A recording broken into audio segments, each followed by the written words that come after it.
live. All right, we're live, guys. Welcome to Beyond the Lines. This is the podcast by Lines of Liberty. We're a veterans charity and first responders charity dedicated to getting veterans and first responders on the water for some much needed relaxation, PTSD, and overall mental health, or just a vehicle to help you recharge. Today, we have a very, very, very special guest with us. Her name is Darlene Schumann. She is with Salt Strong Alliance. Unless you live under a rock and you live in the Gulf Coast and up the coast of the to the Carolinas, you know what Salt Strong is, all right? And then Darlene is representing their charitable branch called Salt Strong Alliance, and she was gracious enough on short notice to come in here and have a conversation with us today. Gene and Scott, Sure. maybe you can tell us a little bit about Darlene, because I guess you guys knew her before, right? Yeah, we met through the Salt Strong community, and she's always at every event. I go to Tampa, she's there. I go to Pasco or up north to Hernando. We always see her smiling face and promoting Salt Strong Alliance and what they're trying to accomplish. So yeah, I'm anxious to get into it. Anxious to get into it. Good. How are you doing this evening? Oh, I'm doing great. Good. Doing very good. Good. Well, let's All jump right. into it. Why don't you tell us a little bit about Salt Strong Alliance and how we ended up on the show today? All right. Okay. So, Salt Strong Alliance started up back in, let's see, January of 24. And I had a nonprofit called Schumann Foundation that I was trying to develop. I was really trying to feel out what I wanted to do with that nonprofit. I knew I wanted it to have something to do with anglers and conservation, that kind of thing. So when the Salt Strong chapters started up and Salt Strong asked me to be the Tampa chapter president, I started talking with my conservation guy, George Layton. He's our conservation coordinator for the Tampa chapter. What kind of projects are we going to do? Because anglers are very passionate about conservation and preserving our fisheries and that kind of thing. So the more we started talking, the more and the other chapters were, involved. And we said, you know what, we really have a huge force of passionate anglers that would love to do things for conservation with the whole Salt Strong nation. So we went to Joe and Luke and said, hey, why don't we try and link this conservation idea with all the different chapters, because each chapter had a conservation coordinator. And they said, hey, that sounds like a great idea. Why don't we, license you the Salt Strong name? And so that's how that happened. So they licensed me the name, and I forget what I was originally calling it. And then we came up with Salt Strong Alliance. And that's the whole idea, is to, as a nonprofit, you have the ability for funding and some special opportunities for grants and that kind of thing. So that's what I'm doing. I'm going after funding and grants to help each of the Salt Strong chapters with their particular conservation or community engagement project that they want to embark on, because everything takes money, right? So It whatever they does. want to do, I help them out. I go after funding. Of course, I've got the beaver tail raffle going on.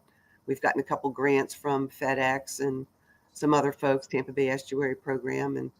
And so that's kind of what it's all about. It's just helping all the chapters, do their thing. What do they want to get out there and do? I know Nature Coast has helped out with, the veterans and, Lines of Liberty, and helped you guys do some things from the volunteer standpoint.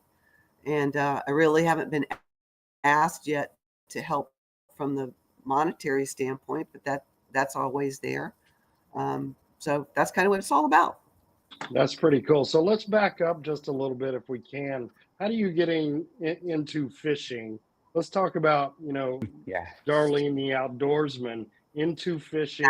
How do you get into Salt Strong, and how did you get to become the the Tampa chapter president. Let's talk about that. Ah, That's what I'm interested in. Okay, yeah. Well, I fished my whole life. My dad introduced me to fishing when I was 5 years old. And I've just, anytime there's a body of water, I always had a fishing pole with me. All through high school, my friends would tease me about, every store. We would go into Echo drugstores. I don't know if you remember those back in the day. oh And yeah. I Oh, would yeah. be back there checking out the stores, and they're looking at makeup and stuff, and I'm back there looking at fishing lures and fishing products, and so I was always into fishing. Anytime there was a body of water, I always had a fishing pole, trying to catch fish. So so then when let's see what happened. COVID came around. That's what it was. So my Yeah. whole life I usually fished with other people and either on my own off the bank or whatever. And then COVID came around and I started kind of traveling around the country, seeing some friends. And so I thought, you know what, it would be really cool if I had a kayak that I could go out and, get in these bodies of water. So I ended up buying a decked out kayak um, for my own fishing vessel. Had a trolling motor and a trailer and all that kind of stuff. And I fished around the country from my friend's house during COVID, during 2020. There And you go. then I guess it was like August or September. I have a condo over on New Smyrna Beach. I go one day with my kayak, and I'm like, I get online, I start checking out the tides, and so what are the tides and what are some good spots to go check out? And I came across Salt Strong and Tony Acevedo, Tony, and he's over there in the Indian River Lagoon, and so long story short, I got on the Salt Strong's website about 9 o'clock at night. I joined within an hour, and then I stayed on there checking out everything that they have, which is even 5 years ago, amazing. And I stayed up till 3 a.m. And I finally said, I got to go to bed because I got to get up and go fishing tomorrow. So that's what happened. I got up and went fishing, and it was funny. I got out there to the ramp, and there was all these old salts out there, and everybody kind of goes out, and I went out and I had a phenomenal morning. I think I caught 5 redfish and a Wow. couple of trout and a snook. And then I came back in around noon, and all these other guys that are old salts, been fishing there forever. They were totally skunked. They hadn't caught anything. I was totally hooked on Salt Strong, and you guys know you followed Tony, Joe, and Luke, and they're great guys, and they have so much information. And then what the other thing I kind of started looking at is as I was trying to develop my nonprofit, I was volunteering for several other nonprofits, helping them. And what I noticed was there's a lot of ladies that would really like to go fishing, but there's not really the opportunity to get, the information that's out there is not really geared towards women fishing. Okay. Yeah. So I approached Joe and I said, let me kind of bring in this whole, almost like an ambassador for Salt Strong for the ladies.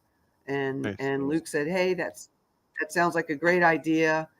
So that's what I did. I started reaching out to ladies and just getting involved on the community, trying to be known a little bit more, pushing Joe and Luke. I said, what I'm seeing is everybody seems to want to do meetups more, get out, the fellowship, get out there and talk about what we've learned from Salt Strong, get together, go fishing together. And I was just bugging them to do more meetups and I did my own. I did some of those. And so when it came around to the chapters were starting up, they said, hey, you're bothering us about doing some meetups. Why don't you be the chapter president of Tampa? And I go, That's awesome. I don't want to bite that off, but okay, they talked me into it, and that's how all that happened. So yeah, it all And just if you kind of, guys don't, if you guys don't know, like the last Tampa chapter meeting I went to, I think there was about 200 or 300 people there. There It was was over 400. amazing to me. It was Yeah, we amazing. It was 400 amazing. last Yeah. Wednesday. It was awesome. Oh, Yeah. by the Yeah. way, we have a shout out for Miss Amy Lockhart, which is how I There you met go. you. Hey, Amy. Thanks for joining again this week. Yeah. Amy's my bud. Yeah, it's no wonder, that you fish with like Amy, who's amazing, for Lady Vets Fishing, and Captain Lisa Fitzgerald. You guys are all the same type of person and want to get out there and just go fishing, right? Just go fishing. So I've fished with Amy and Lisa, but I haven't fished with you yet. Absolutely. So we got to go fishing soon. Shocker. Gene wants to go fishing there, We buddy. do. That's Absolutely. right. All right. So, Yeah. So you, Yeah. yeah, go ahead, Scott. Go so ahead. I was just going to ask a few things. I know that we've spoke before through Salt Strong and stuff, but I mean, you talk about the alliance, but there's some things that you were doing to help out Tampa Bay, and I think it was Captains for Clean Water or Clams for Clean Water. Clams- And can you talk a Wait. little bit about that? What were you actually doing? Sure, sure. So way back when, remember when I mentioned a few minutes ago, I was talking with George Layton, and we were trying to figure out kind of projects we wanted to do in the Tampa chapter. He kind of took a cue from Blair Wiggins and his clams restoration project over, on the East Coast in Indian River, and said, "Hey, that's a great program. They've really seen a lot of success with that. What about doing something like that in Tampa Bay?" And my background as a civil engineer, I've done kind of special environmental projects for the Florida Department of Transportation for like 35 years. And I said, you know what? That's a cool idea. Let's explore that a little bit more. And I would love. Nobody's putting clams in Tampa Bay. I don't know why, but nobody's really doing that. And oysters, and they're doing some habitat creation. But why don't I go to DOT and say, hey, explain to them the whole um, idea behind what clams do, how they clean the water and filter the water, and by the way, stormwater runoff that flows off of causeways and bridges does not get treated. Like when you see a regular roadway, all of that stormwater runoff goes to a pond. It's treated before it's discharged into a state water. That doesn't happen on bridge. So I went to DOT and said, we want to do this in your right of way. Can I work with you I know this is way out of the box for you guys. Can we work it, whether it's like a driveway connection permit or some kind of right of way use permit, whatever it is, I'd like to do this. And they said, that sounds like a great idea. And in fact, why don't you come on board, and we have some other funding, to do cool stuff like that. But nobody knows the system like you do. Nobody has, the idea like you and the vision. Why don't you come in and start up a whole initiative, within DOT to do that? So initially we called that Clams for Clean Water, and that would be the habitat creation project specific. But then for the entire, there's a lot of other kind of projects that we need to monitor these projects to make sure they're successful. I want to put cameras in underwater to watch, the to see how things are coming along visually, right?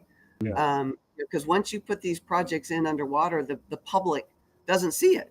So how do you know if they're successful? Right. So we need all these other projects to make sure that they're successful, in the future, and let the public know what we are doing, right?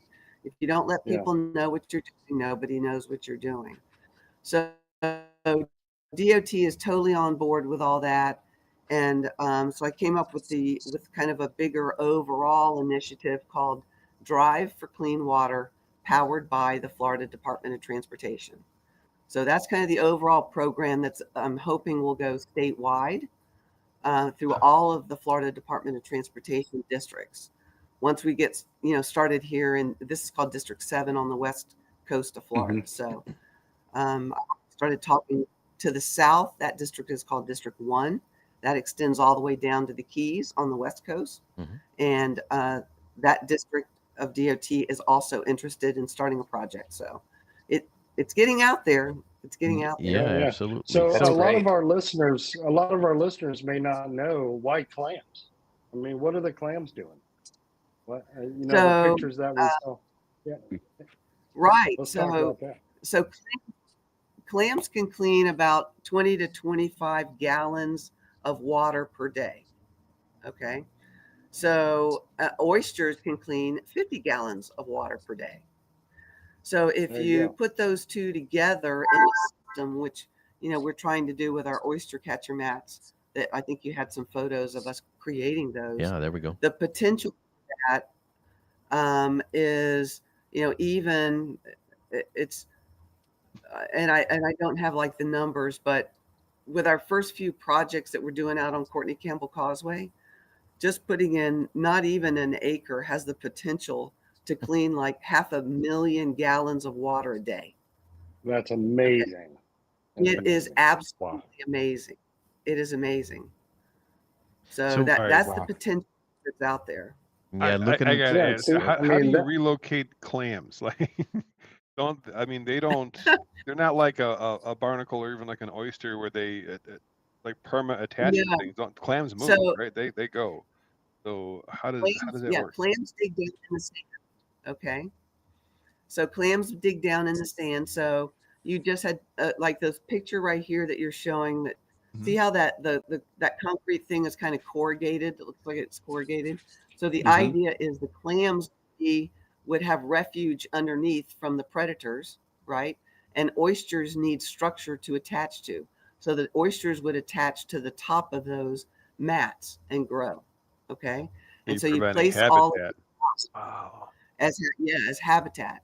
And the other idea, the reason that those are corrugated is for wave attenuation. So you can put those, to slow down the wave attenuation and the erosion of the banks.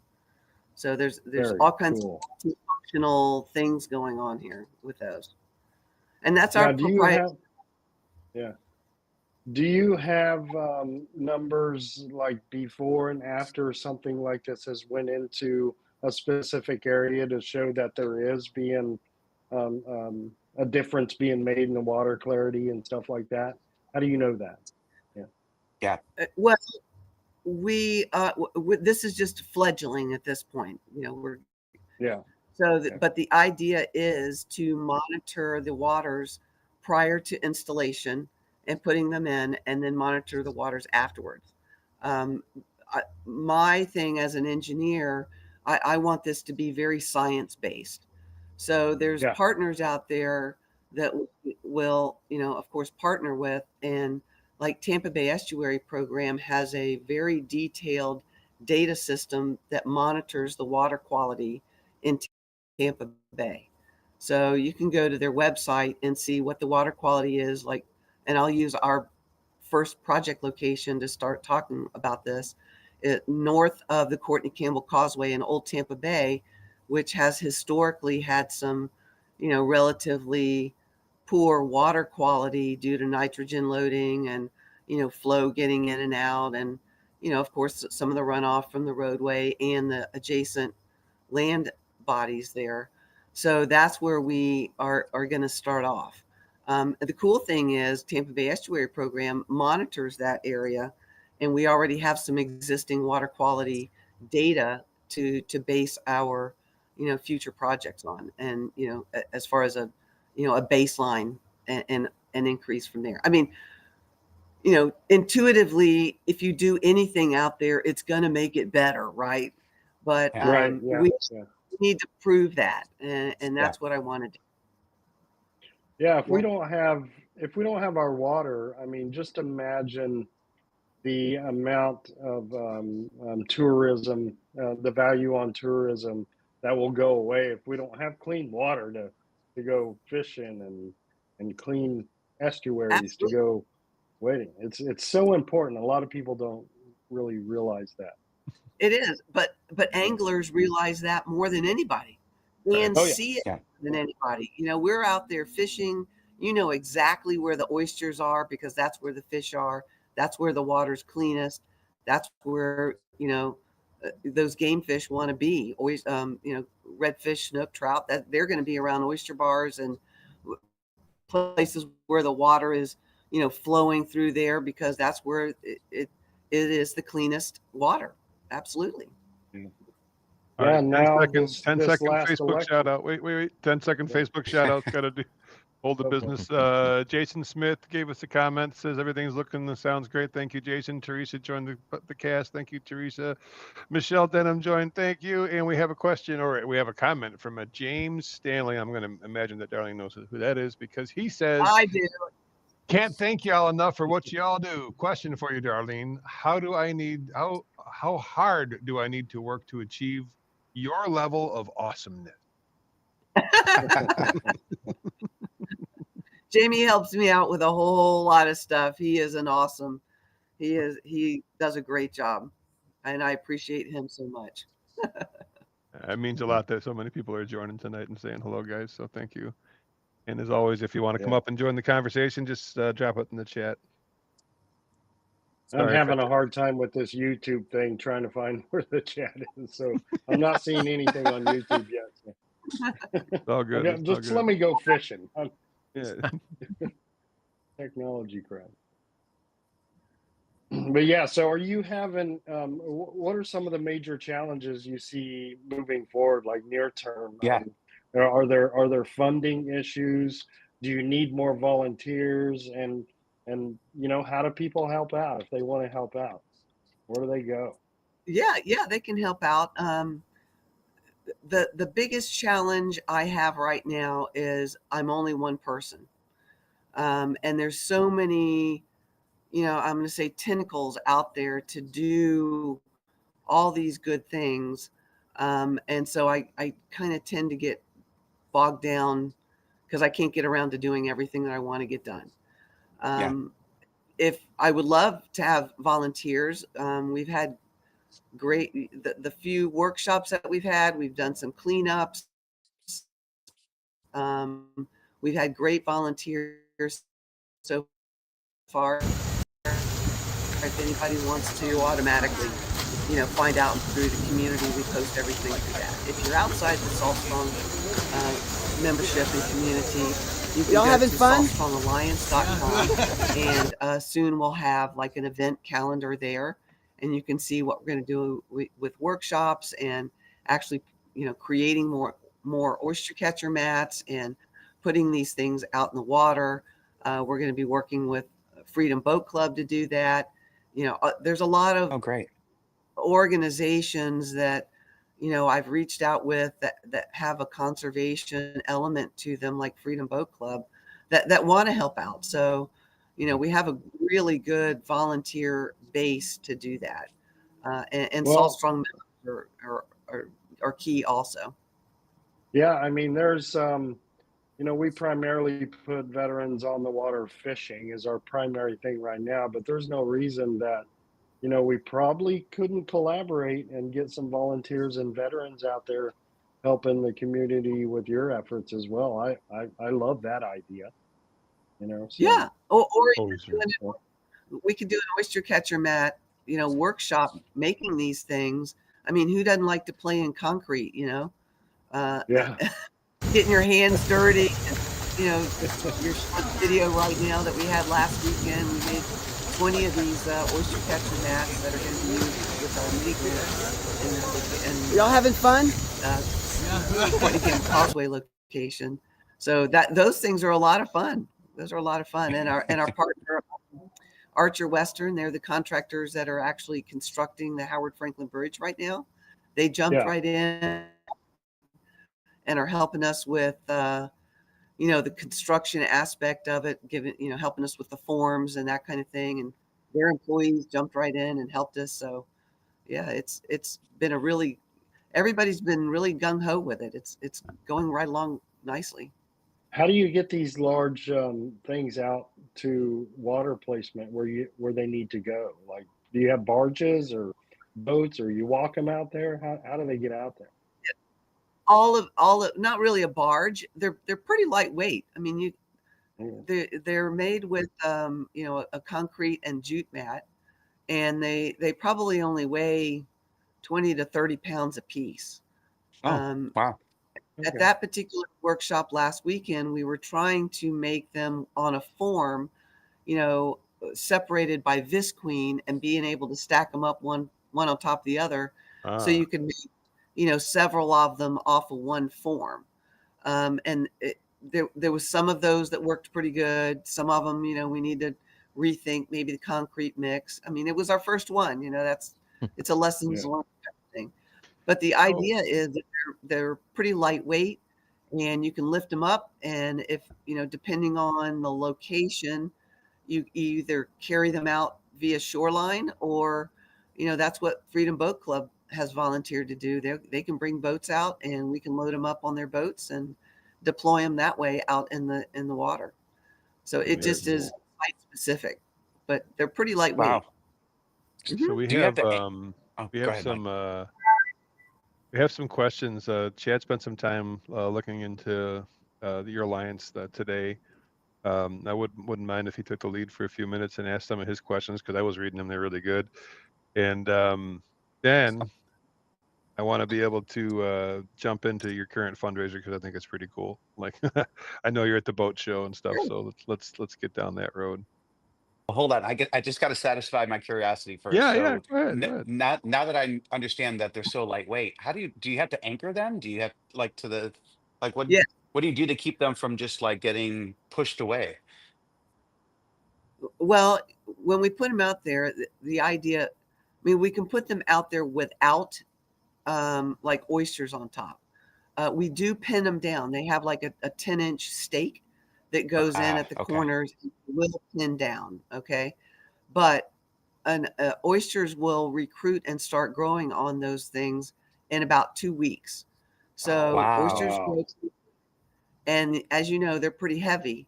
So within about 6 months, you would not be able to lift that thing up. It's going to be Yeah. in place.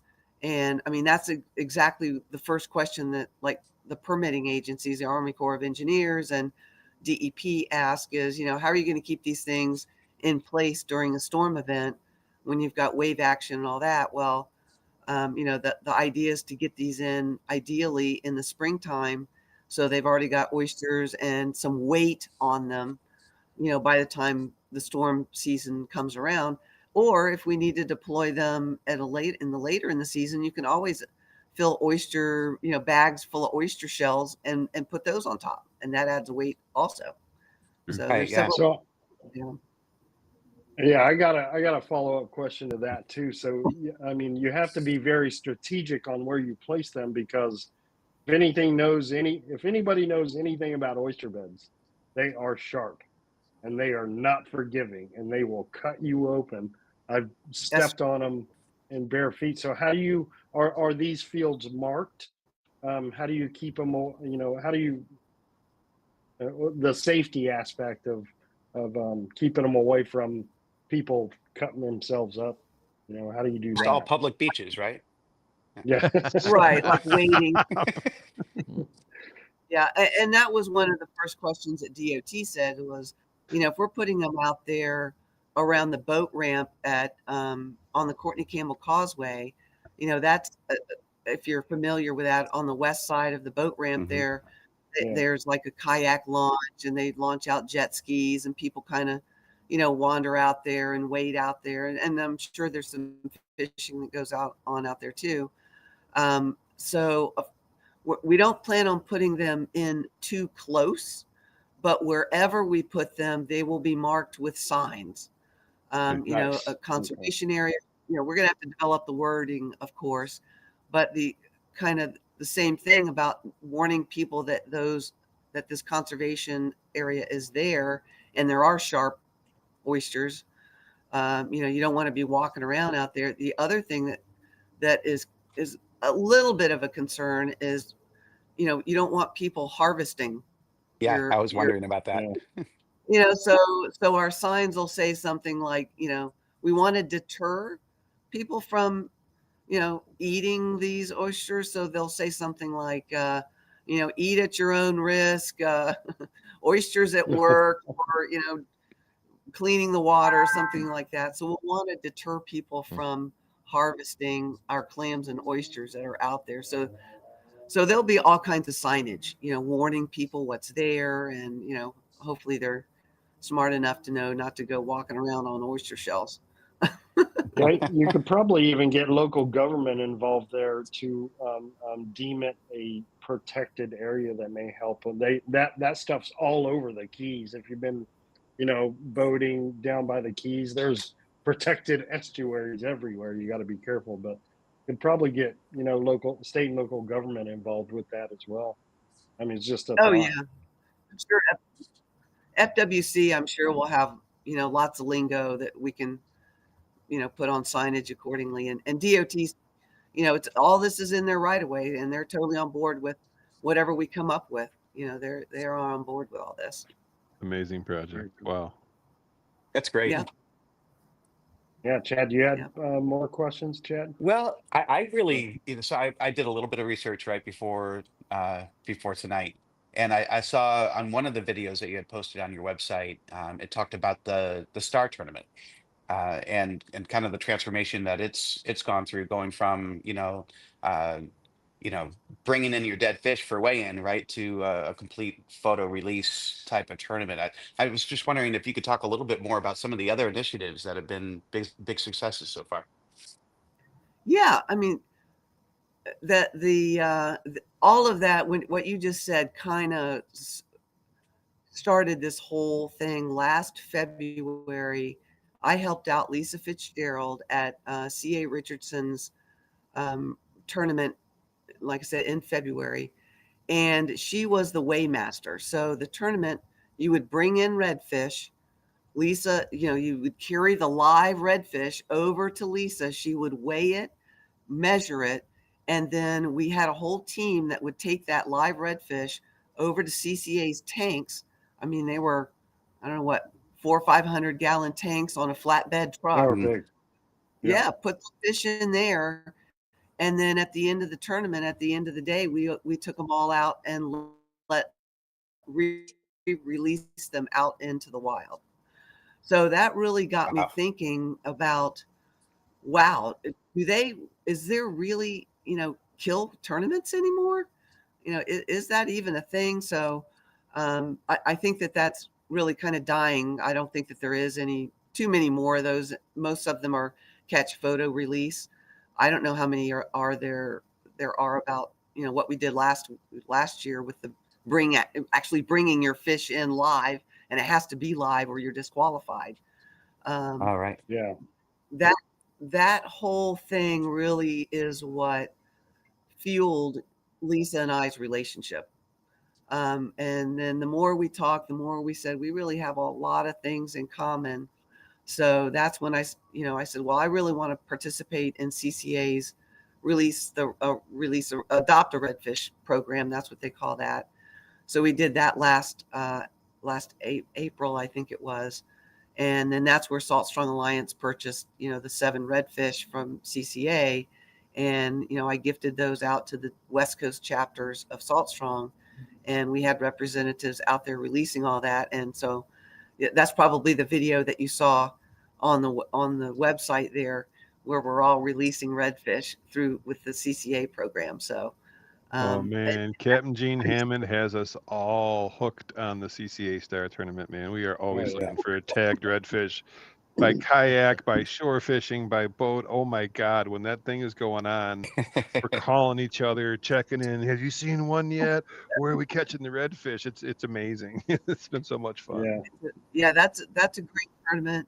And Lisa and I just kind of keep this under your hat, but we're trying to work up maybe a 100,000 redfish release program through Salt Strong, through the state of Florida and all the chapters. Wow.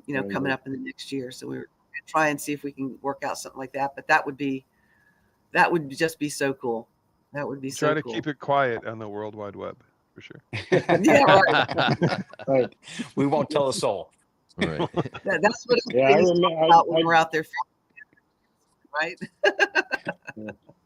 I do remember that C.A. Richardson tournament, and I talked to Lisa maybe a week or two before, and the challenges you guys had to go through to try to weigh a live redfish and release it healthy. You know, I mean, it's in the name. Conservation is everything, right? So um, Yep. that's pretty good stuff. Well, Yeah, you're and we're making gonna an do that. impact, guys. You're making it because I just want to sign up for this sodium tournament that you shared with me, Gino. And Yeah. I was reading through the rules there, and that's absolutely how they do it. Like, if you better bring your That's what they're- redfish and your trout in live, and if you don't, Yep. you're either DQ'd or you lose like half a pound of the weighing, because technically it's legal to keep redfish right now. But so they're giving you big points for bringing them in live and releasing. Yeah. So Yeah. you guys are So making I'll an be out impact. this weekend helping out Lisa with the sodium tournament for sure. Yeah, I wish Yep. I could That's be great. there. I was going to fish it, but I can't be there prior commitment. So, good stuff. It should be fun. Should be Oh fun. yeah. Oh yeah.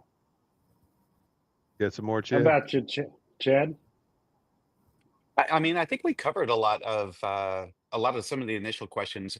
I know that a big part of, or from what I read at least, is some of the educational programs. And obviously, you really haven't been around all that long, so I don't know what you've been able to kick off yet. But what are some of the plans and goals for that?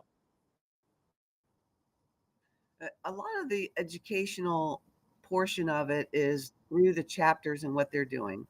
And I'll use Energy and Marine Center up there in Pasco County. And we're helping Yeah. out like the Pasco Nature Coast and Sports Coast members of that Salt Strong chapter are helping out Energy Marine Center, just with all kinds of programs they have out there, and just really some of the maintenance that goes on, like cleaning their fish tanks or showing Josh and the guys out there how to use, you know, they were able to finally buy a boat. So he didn't know anything about boating or backing up a boat or how to use the electronics. So that's kind of where some of our education has come in, you know, helping even that, you know, the Energy and Marine Discovery Center. And then some of the other things are even the videos. I don't know if you've seen it's on Salt Strong website right now, or YouTube channel. I'll say we now have a Salt Strong Alliance has a playlist on Salt Strong's YouTube channel. And the latest video we did was about the rock groins out at the Howard Franklin Bridge. And that's kind of an educational video of why are those there? Why did we put those there, you know, 15 years ago? Are they working? You know, and that kind of boots off the programs that we're going to do under the Drive for Clean Water with DOT. So that's kind of the way we're, you know, working the educational aspect is, you know, just whatever we can do from the chapter perspective and whatever we can do from the videos that were produced that I'm making with Cameron Richardson to get the word out about both the programs that we're doing and what the chapters are doing. It's all about just getting the word out there.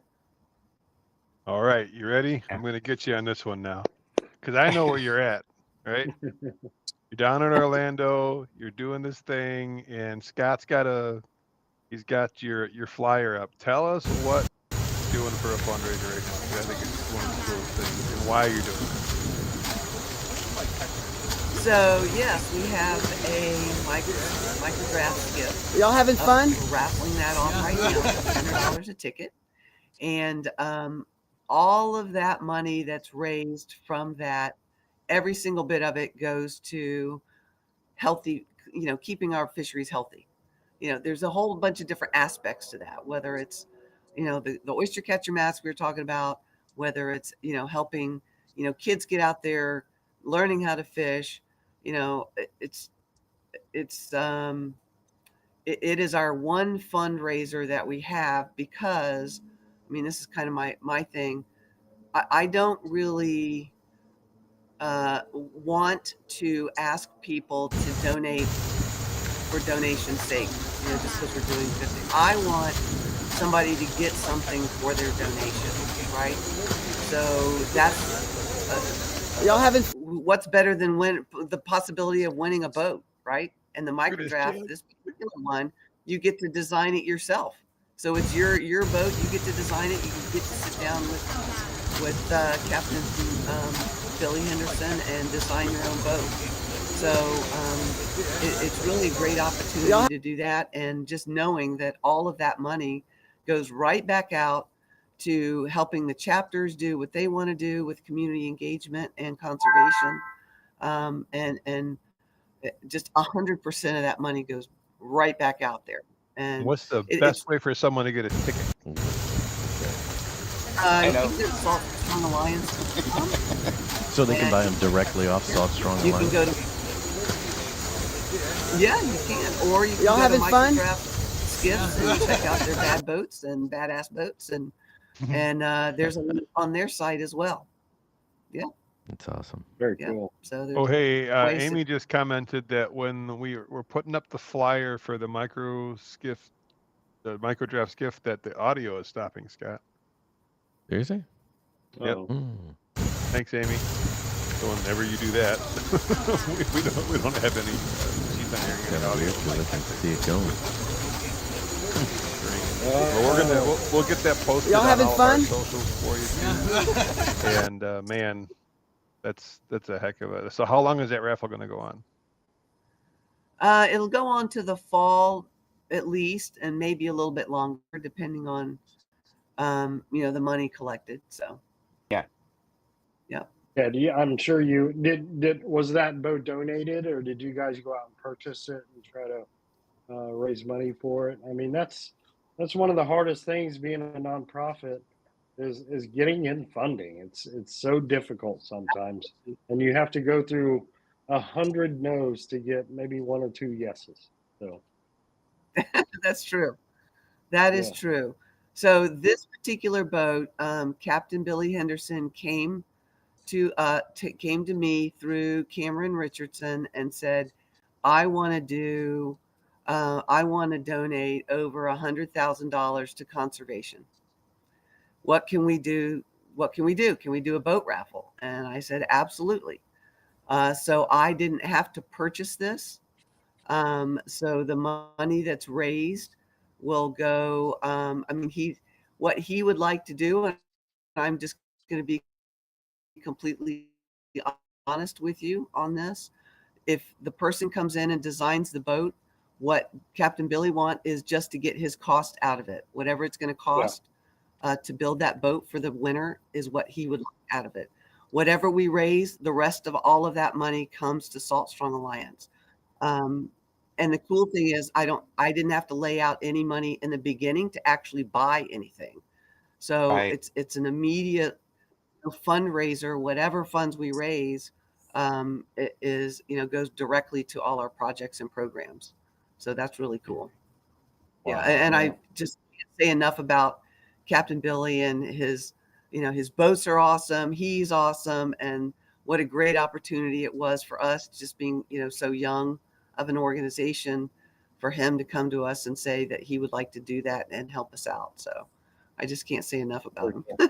Wonderful.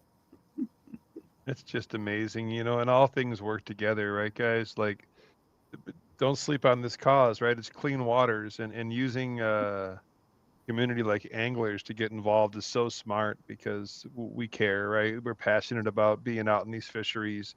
And then when you start thinking about organizations like ours, right, Lines of Liberty, if there's not that clean waterway, if there's not that opportunity to get out on the water, then we can't do what we do, man. So these things all work together. I really hope we get a chance to collaborate, maybe do some workshops like you're talking about for our community. And maybe we can help you out and maybe donate a trip or two here. Captain Gene Sure. goes fishing a lot, Scott does, and do whatever we can, man, because all these things working together it's what's going to make this all work, right? Like I Absolutely. said, we can't get our veterans and first responders any relief if there's filthy water, nowhere to go, right? No fun That's fishing. right. So really appreciate all That's right. the stuff that you're doing for the community. Yeah, I And know there's. Go ahead. what I like is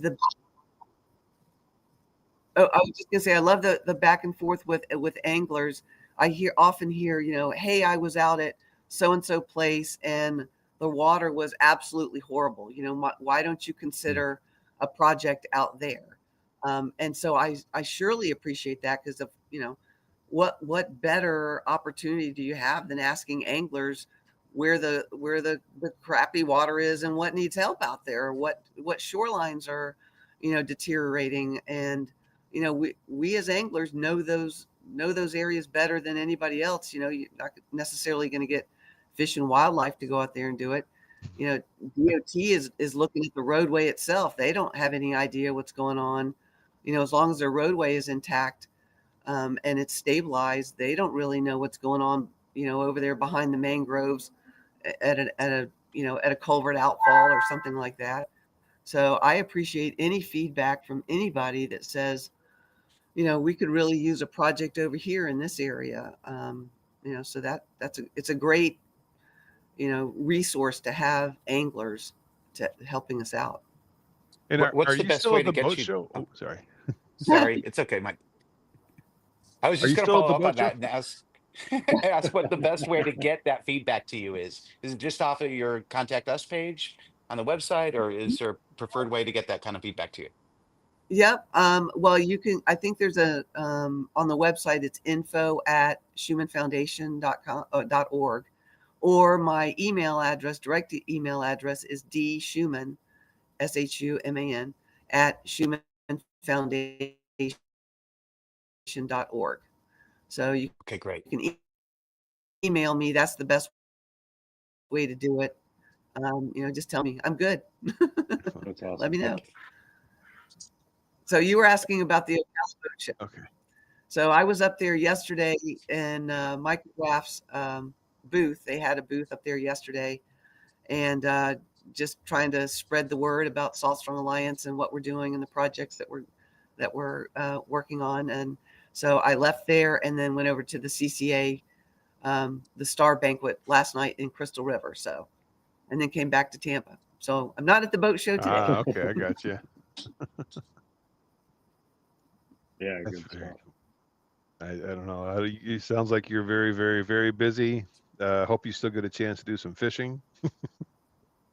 I do. I All do right. get a chance. Yep. My last fishing trip was to the Amazon with Lisa Fitzgerald and Amy Lockhart All that. and about 9 other ladies, and we went to the Amazon and caught a ton of peacock bass. It was a great time. It was a great That time. is on my list. That is one of my top 5 trips to do. It was a lot of fun. It was a lot of fun. We caught a lot of fish, and yeah, great group of ladies that we traveled with. None of us really knew each other. Some of us knew, like, of course, Amy and I knew Lisa, and that's how we found out about it. But it was an interesting dynamic and just so much fun.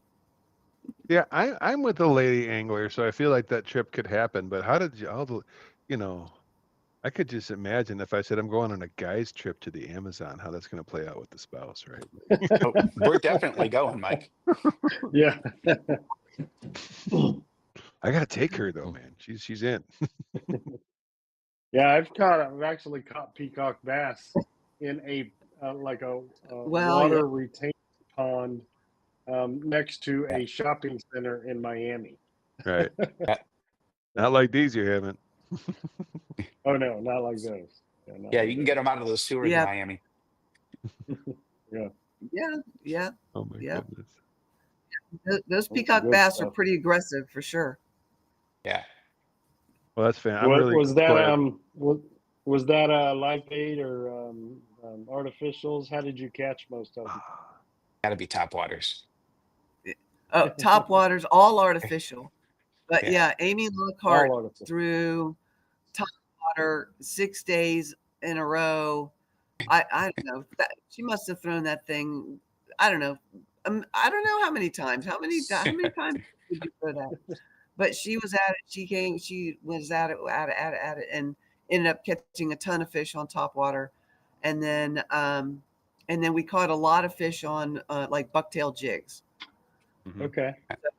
we trolled with those, and then we also threw those, just kind of threw those out.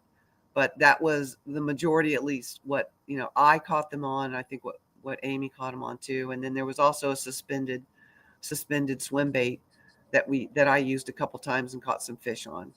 That's made in Brazil, called Proversa. Proversa is the brand name. Gotcha. Yeah. Very So cool. Well, I yeah, know that I know that we couldn't have a guys trip without a little friendly competition. So who caught the most fish? We That's gotta a great know that. question. We didn't have a most fish. We had the biggest fish competition. Well, there you and go. one Who was it? fish that was caught was 74 centimeters, I believe, that's pretty good sized fish. Yeah. We were at the tail end of the season, so it was a little tougher to catch the fish. I understand this while we were there this time. If you're there a little bit sooner, I think it's probably, maybe late summer, something like that. You can catch a lot of bigger fish. yeah. You also Of can't course, get they're there much more though, aggressive yeah. and hard. Right? Because the Yeah, the and giant the water was giant hot peacocks are in the there. fall. I mean, it's really hard to get a trip in the fall down there. Yeah, yeah. I understand they're booked out for years. Crazy. So But who yeah, was it was a Who caught blast. the biggest? Yeah, who fish got the for you? biggest I'd go fish? back. Who was it? Let's her name was, I think it was Jenna. I don't remember her last name, but she caught the Well, biggest fish. Wow. So well, she caught the two biggest fish. So Oh, my wow. biggest fish was 54 centimeters. So I Amy, was gonna say she Amy- beat out some real talent. She beat out some real yes, she talent. did. Yes, she did. Sure did. Yes, she did. That was fun. It was a good time. And some ladies caught the piranha. At first, I thought I wanted to catch piranha, but then they tear up your jig, and I wanted to keep my jig. I used the same one all week, and by the end of the week, it had like 4 hairs left on it. I'm like, I don't want a piranha to take away. This is like my souvenir for the week. So it was pretty fun. Oh, Amy has lots of comments. Nothing funnier Oh, than I bet. trolling peacocks with bucktails, right? Which Yeah. I think is great. She thinks that she caught the biggest fish. And then she said, then she says that Darlene celebrated her 21st birthday in the Amazon. Wow. I did. Wow. Yes. Uh-oh. That's fantastic. 21st birthday, a couple times. I sure did. And that was a great. He took care of me on my birthday. Had the crew make me a nice big old cake, and had some jigs made specially for me that day. We had a great time fishing that day. She treated me right. For sure. Sounds like That's a lot of fun. fantastic. Folks, thank you so much, Darlene, for coming in and seeing us. We are going to try to push this on to the end here. Our time is coming to a close. And just to recap, it is Salt Strong Alliance. We're going to go ahead and link their socials in the YouTube channel. saltstrongalliance.org, right? Yep. All right. So there's your start, folks. Get in on the micro skiff. I'm pretty sure Chad and I are buying raffle tickets tomorrow. No, Oh, yeah. it is southstrongalliance.com, right? .com. Not .org. Oh, Yeah, .com. The I'm sorry, website .com. Yeah. Okay. is the website. Well, we'll get it all posted correctly either way. What you're doing is amazing for conservation in our waters, and we wish you all the best. And I can't wait to collaborate in the future. So that's the call to action, folks. Get out there and support Salt Strong Alliance. Yes, And absolutely don't forget to subscribe to your Lines of Liberty. All right, we got the podcast, folks. We need to please share with all your friends and subscribe. To follow us on all of our social media. We have it all: Facebook, TikTok, Instagram. All that does is help the algorithm move us up the page, so you see us more often, and the more awareness we have, the better chance we have to raise money to take these veterans and first responders out fishing and to support excellent causes like the one that Darlene represents tonight. So, thank you so And if much. you like a podcast like this, please send us content. If you know somebody that people have to hear about, Darlene, if you know somebody that would be great on this podcast, please send them our way. I mean, Love it. one of the hardest parts about maintaining some consistency with a podcast is just getting content. So send Oh, them our absolutely. way. Okay. Right. Sure will. Thank you so much. Thank you. And thanks for all you do. All right. Yeah, this has been a blast. A lot of fun.